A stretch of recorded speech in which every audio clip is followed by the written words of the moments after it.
Dzień dobry.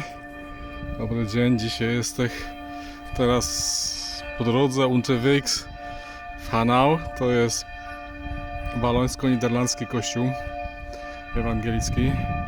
Został zbombardowany tutaj Hanau w 44 albo 45. Dlatego tutaj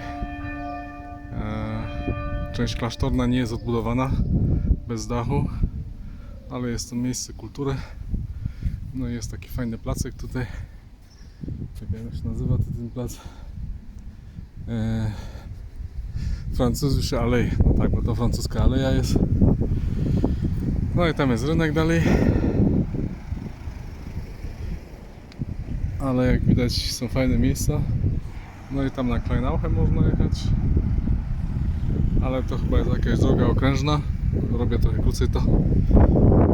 Steinheim, coś to nie pasuje.